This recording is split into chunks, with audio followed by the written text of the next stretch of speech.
Hello everyone, welcome back to another sharing video on Dinh Duy Cuong's channel. In today's video, I will share with you a question from one of my students.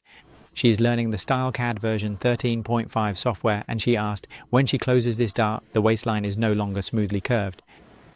So I will make a video to share this with you, and please remember to subscribe to Dinh Duy Cuong's channel to support it. First, you will use the C command shortcut, then carefully select these two sides of the waistline. Next, you will select the LLB1 specific command and click on this point at the center of the back.